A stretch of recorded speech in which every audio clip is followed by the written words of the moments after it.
When I got to the office that morning, it was already too late for quiet. My phone had 17 notifications before I even opened my laptop. 14 missed calls.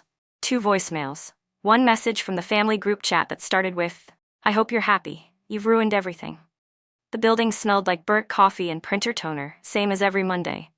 The receptionist gave me a polite nod as I walked past, unaware that the top of my stomach had gone cold and hard. My passkey beeped at the glass door, and I stepped into my workspace like it was any other day, except everything under my skin was different. I didn't open the texts right away. Instead, I powered up my computer, adjusted the small ceramic mug on my desk, the chipped one that read "Hold the line" in fading block letters, and checked my work email. Normal, clean, no fires. But my phone was vibrating again. It wasn't surprising. I'd expected this, eventually. What was surprising was how fast it came, how desperate it sounded. Because until yesterday, my family didn't speak to me unless they needed something. Now they were blowing up my phone like I had set their house on fire. I unlocked my screen. The first voicemail was from my mother. Her voice was breathless, on the edge of tears. "Lena, I just don't understand why you do this. After everything we did for you, you didn't have to go this far." The second was my younger brother, Nolan. "You better call me back. This is on you. You had no right. None of this would have happened if you just stayed in your lane." That one made me laugh, quietly but still. Because for 33 years I had stayed in my lane. Cleaned up messes I didn't make, paid bills I didn't owe, covered for behavior I never condoned. And yesterday I'd finally stepped out of that lane. Not with fireworks, not with screaming. Just with one email, one legal filing, one quiet truth made official. They didn't see it coming, and now they were scrambling. The group message kept buzzing. There were angry all-caps texts, passive-aggressive guilt trips. "We trusted you. You betrayed us. You just destroyed this family." And then came the kicker. "You know your father would be ashamed." That one landed hard, not because it was true, but because they'd saved it like a poisoned cherry on top, knowing it was the button I'd pushed for years, just to get any attention. But I didn't respond. Instead, I opened the folder in my inbox titled Personal Final Documents. It had taken me 4 months to assemble. A quiet, careful audit of everything they'd done under my name without my consent. Loans, business licenses, tax filings, all of it tied to me, and none of it disclosed honestly. Every time I'd asked for clarification, they'd brushed me off like a child. "It's just temporary, Lena. We'll fix it. You're so detail-oriented. It's not that deep. Don't make drama where there's none." But the drama came anyway. Not because I created it, but because I finally stopped absorbing it.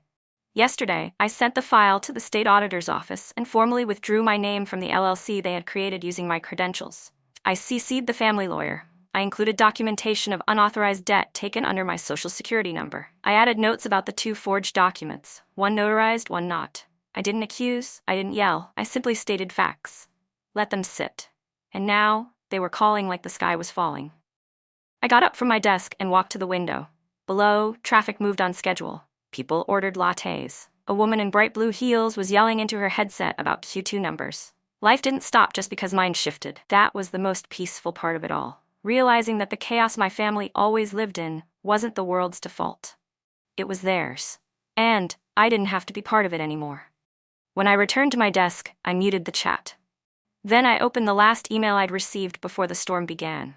It was from the state licensing board, confirming my release from financial liability connected to the business account my brother had opened under family necessity. It ended with the sentence, "Your name is now clear." I stared at those words for a long moment. Not vindicated, not victorious, just free. The rest? That would come. The fallout, the desperation, the begging disguised as blame. But I'd already made the decision. I wasn't going back. My full name is Lena Maris, and I'm 33 years old. I work as a compliance consultant for a small firm in Minneapolis, mostly focused on financial auditing and ethics oversight. It's quiet work, the kind that rewards precision over charm, boundaries over noise. I live in a 2-bedroom apartment by myself. The spare room used to be for guests. Now it's where I keep records, mine and the ones I never asked to inherit. I live a quiet life in a quiet building. No one yells here. No one calls me selfish because I say no. No one looks through my purse without asking or makes me feel guilty for missing a birthday I was never invited to in the first place. But it wasn't always like that. Growing up in the Maris household was like tiptoeing through a field of eggshells, except you were also expected to make breakfast while doing it. My father, George, was a stoic man, proud of earning every cent and believing apologies were for the weak. He passed away 5 years ago from a heart attack, right after berating Nolan for taking too long with the car registration. My mother, Denise, operated more through implication than volume. She mastered the art of the sigh, the half-lidded stare, the dinner plate slammed just a little too hard.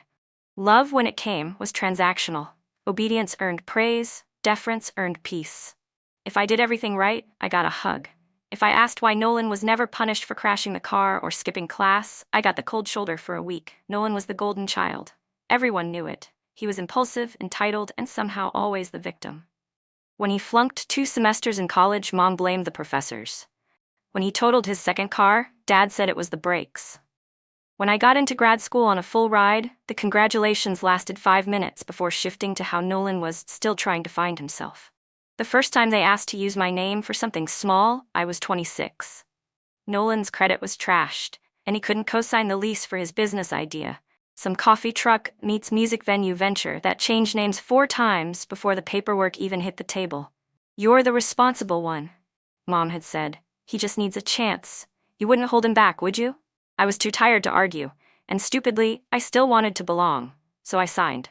It was supposed to be 6 months. It turned into 5 years, 3 maxed-out business cards, and an IRS letter addressed to me warning of a lien on a property I'd never seen.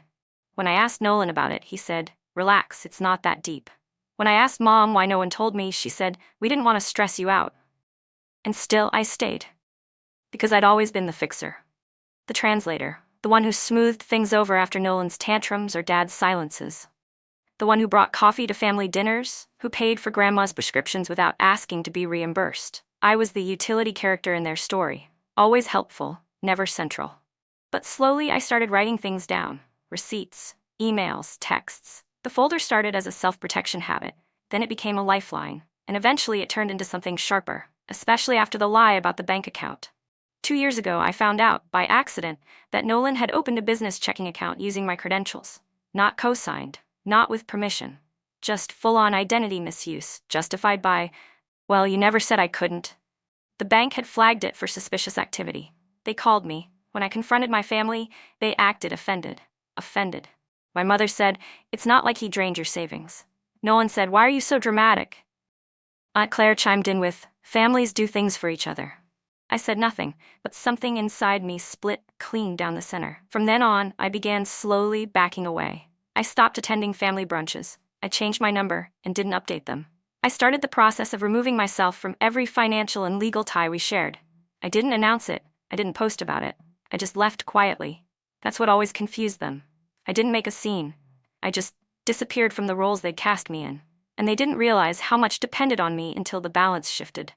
The final straw was the inheritance from Aunt Lydia. She left me her condo. Not Nolan. Not Mom. Me. Because I was the one who'd visited her every other Sunday. I was the one who drove her to dialysis when her nurse canceled.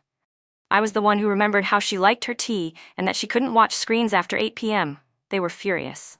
Mom said it wasn't fair and that Lydia was confused at the end. Nolan suggested I'd manipulated her. I said nothing. I kept the keys, changed the locks, and donated all of Aunt Lydia's sweaters just as she asked. From that moment on, I was officially exiled. But unofficially, they still needed me. For taxes, for paperwork, for handling the messes Nolan couldn't spell, let alone clean. Until yesterday, when I made it all legally binding, when I cut every last tie, when I made sure that if anything else came down, I wouldn't be the one holding the bag. And now, they were calling because they'd finally realized the weight I carried. But I wasn't picking it up again. I remember the exact day I knew I was done. Not just fed up, not just tired, but done. It wasn't some dramatic betrayal. It was smaller than that. Quieter, like rot under floorboards. I had driven out to Nolan's new business location on a Saturday morning after weeks of dodged calls and vague updates from him and Mom. The signage wasn't up yet and the front desk was a folding table with an unplugged printer and 2 empty Red Bulls. The tech startup was nothing more than a glorified warehouse with mismatched chairs and a whiteboard that said Phase 2 in dry, cracked marker. A young guy, barely 20, greeted me. Intern, probably. "You here for the vendor thing?" he asked. "No," I said. "I'm Lena, Nolan's sister." He blinked. "The co-owner?" I froze. That word again. Co-owner. He pointed at the paper taped to the wall and org chart scrawled in red. Right at the top, next to Nolan's name, Lena Maris, finance admin. I walked out without another word. I didn't confront Nolan. I didn't yell or demand answers. I just got in my car and drove home with my hands clenched so tightly around the steering wheel that the bones in my fingers ached. That night, I poured myself a drink, opened my laptop, and built 3 folders. Maris business activity. Screenshots of credit pulls, documents showing the LLC's structure. Forged authorizations, a copy of a signature that looked eerily like mine but wasn't. Evidence of misuse, a list of questionable expenditures under my name. The files lived on a secure cloud, password protected, backed up twice. I didn't know when I'd use them. I only knew that one day I might need to prove that I wasn't crazy or vindictive or too emotional. Just prepared. What followed was a slow, strategic divorce, not from a partner, but from an entire system that had been running on my silence. I contacted the bank and flagged the accounts I had unknowingly been linked to. I called the Secretary of State's office and submitted forms to officially revoke my name from the Maris Family LLC. I hired an independent financial auditor, not a lawyer, not yet, to comb through transactions that had borrowed my identity over the past 3 years. The bills added up. So did the lies. Nolan had taken out 2 short-term loans using my credit profile. He'd missed payments. He defaulted on one. The LLC, which he assured everyone was barely making money, had filed loss deductions under my tax ID. My parents knew. The evidence was clear. Denise had signed as a secondary guarantor on one of the loans. When I called her out on it, she sighed, like I'd asked her to explain the weather. "We didn't think it would matter," she said. "You've always been the stable one." That word, stable, made my skin crawl. It wasn't a compliment, it was a curse. It meant I'd carry the weight again, that I was the structure they leaned on while they punched holes in the roof. I didn't scream. I didn't send an angry email. I didn't even demand repayment. I just filed the papers. On a Tuesday morning in March, I sat in a clean beige office across from a legal registrar and formally submitted the notarized withdrawal of ownership, along with a signed affidavit stating that all financial ties between myself and the Maris Family LLC were created under duress or deceit. The woman behind the desk blinked. "Would you like to list a reason for the file?" "Yes," I said. She waited, pen poised. I leaned forward. Unauthorized activity, ongoing misuse, and a pattern of familial exploitation. She hesitated only a second before nodding. The paperwork took 10 minutes. The aftermath I knew would take longer. That same day, I also contacted the IRS. I filed identity theft alerts with the major credit bureaus. I paid for a private consultation with a legal advisor to go over how to handle the situation should Nolan or Denise retaliate. But I didn't tell anyone. Not at first. No drama. No Facebook posts. No long speeches about cutting off toxic people. I just went silent. The last time I saw Nolan in person was 2 months ago, at a family dinner where he asked why I wasn't supporting the business anymore. I told him I had my own life to manage. He shrugged and said, "Whatever. Don't be shocked when we make it big and you're left out." I remember sipping my water, nodding, and saying, "You're right, I won't be part of it." He didn't realize what I meant until last week, when the first bank notification came through. A loan default. Frozen accounts. Audit flags. Because when I removed my name, the collateral holding the whole thing up collapsed. I wasn't trying to destroy them. I just stopped protecting them. That's what they couldn't forgive. Not that I attacked them, but that I opted out. And when the dust settled and their paperwork was in pieces, the only question left was, who let it all fall? They blamed me. But I hadn't knocked anything over. I just walked away. The mediation request came wrapped in legalese and thinly veiled desperation. Their attorney, someone I didn't recognize, had sent a formal notice. Nolan Maris and Denise Maris requested my presence at a private settlement session concerning business matters related to the dissolution of the Maris Family LLC. It wasn't mandatory, but I accepted. Not for closure, for clarity. The building was a glass-paneled legal suite on the edge of downtown, sterile and neutral, the kind of place built for quiet wars. I wore plain slacks and a simple charcoal blouse. No jewelry, no makeup. Just the locket Aunt Lydia had left me, a tiny gold oval no bigger than a dime, pressed flat against my chest. Inside was her handwritten note, folded so small I had to squint to read it. "Live like you're no longer explaining yourself." Nolan was already seated when I walked in. Slouched back, legs wide, a thick folder in front of him that he hadn't touched. Mom sat beside him, stiff in a beige turtleneck she always wore when she wanted to look neutral. She wouldn't meet my eyes. The mediator, a tired-looking man named Gerald, greeted me politely and gestured for me to sit across the table. "Thank you all for coming. Today's objective is simple: to reach a resolution regarding liability, financial obligations, and name separation, particularly as it relates to Ms. Maris' recent filings." Gerald turned to me. "Miss Maris, Would you like to start? I slid my own folder onto the table. No fanfare. I'm here to confirm that my name is no longer legally attached to the LLC in question. I have filed revocation of interest with the Secretary of State. I've submitted documentation of identity misuse to the IRS and the credit bureaus. I'm not here to discuss forgiveness. I'm here to clarify the extent of my disassociation. Nolan scoffed. You're doing this over a few signatures? No, I said calmly. I'm doing this over years of boundary violations, financial exploitation, and deliberate obfuscation. His eyes narrowed. Upfis, what are you giving a TED Talk now? Mom placed a hand on his arm. Nolan, he shrugged it off. She's trying to make us look like criminals. You did that all by yourself, I said. I opened the folder. Here are the business loan documents signed under my name. Here's my actual signature, and here's the forgery. Here's a comparison done by a forensic handwriting expert I hired. Gerald leaned forward. You had the signature reviewed? Yes. And here, I continued, flipping to the next page, are the expenditures made using my SSN. Here's a summary of the accounts tied to me, as of last month, and here. I tapped the final page. Is a printout of the tax filing that lists me as financially liable for losses I never authorized. Nolan rolled his eyes. You didn't say no. I didn't say yes. He leaned back. So what do you want, Lena? You got your name off the company. Great. You made your point. Gerald glanced at me. Are you requesting compensation, Miss Maris?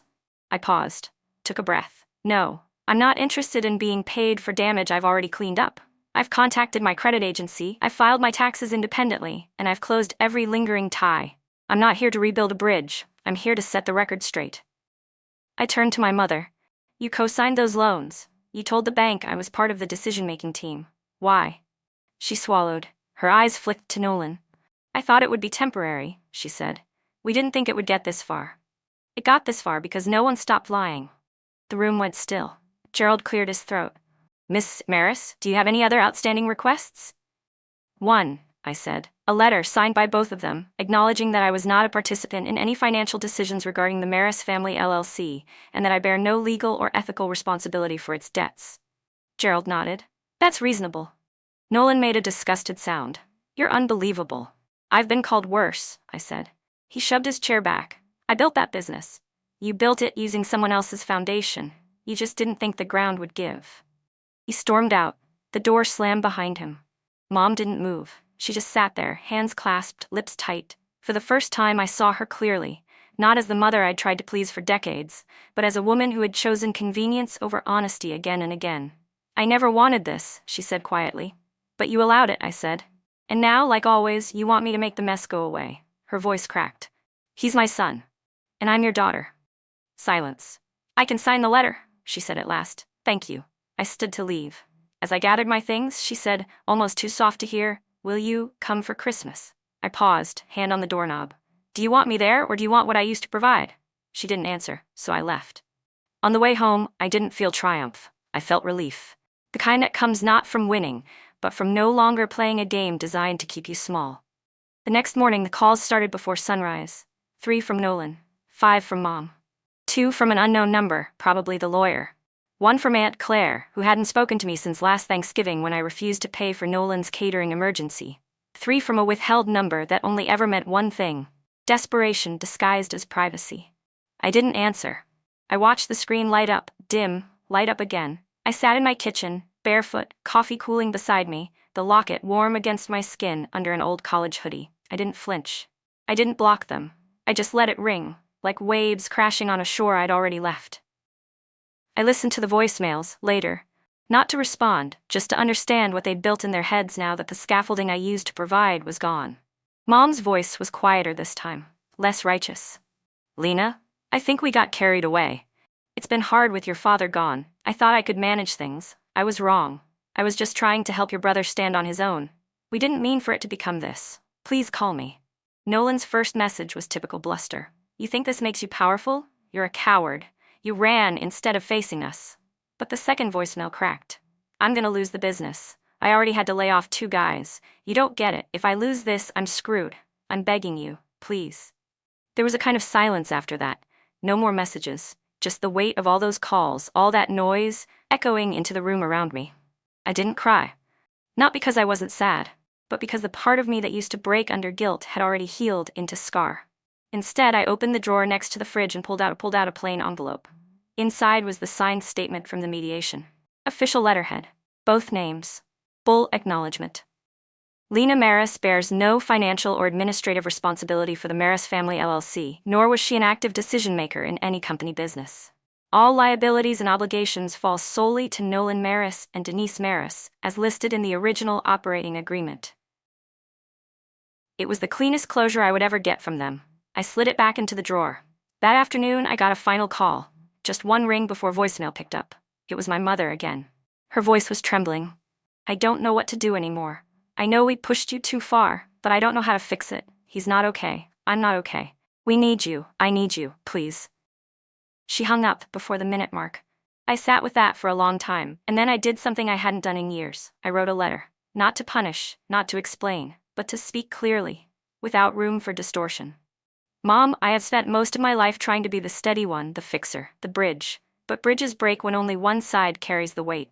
You said you needed me. But what you needed was what I did, not who I am. I'm not coming back to that role. I'm not your insurance policy. I'm not Nolan's second spine. I am your daughter. That's still true. And if someday you can see me as that, fully and without condition, I'll be here, but not before. Love, Lena." I printed it, folded it, mailed it. That night, I walked to Aunt Lydia's old condo, the one she'd left me in her will. I hadn't moved in yet. I wasn't sure I ever would. But it had become my place to think. A space with no history of slammed doors or twisted truths. I stood in the living room with the windows open, listening to the wind slip through the blinds. In my palm, I held the locket. It had once been a symbol of burden. A silent contract to stay loyal, to keep showing up. Now it was just mine. Not a message. Not a warning. Not a vow. Just a memory of someone who saw me before I started disappearing to everyone else. I pressed it to my lips, then set it gently in the empty dish on the windowsill. Let it rest. For the first time, so could I. I don't know if they'll call again. Maybe they will. Maybe this time next year, I'll get a holiday card with no return address. Just a photo of Nolan, pretending things didn't fall apart. Or maybe they won't. Maybe this was it. What matters more is that I finally stopped waiting to be understood by people who needed me small. I stopped trying to earn love by solving crises I didn't cause. In this quiet, I hear other things now. I hear the whir of the radiator at night, the distant hum of traffic on cold mornings, the way my own voice sounds when I'm not apologizing for taking up space. I go for walks, I cook for one, I leave my phone on silent and answer it only when I want to. Some people say family is everything. Maybe that's true, but so is dignity, and so is truth. And sometimes, love has to begin where legacy ends, with the one person you choose to protect first, yourself. So here I am, no speeches, no war, just peace, and the soft sound of my own life, finally mine to keep.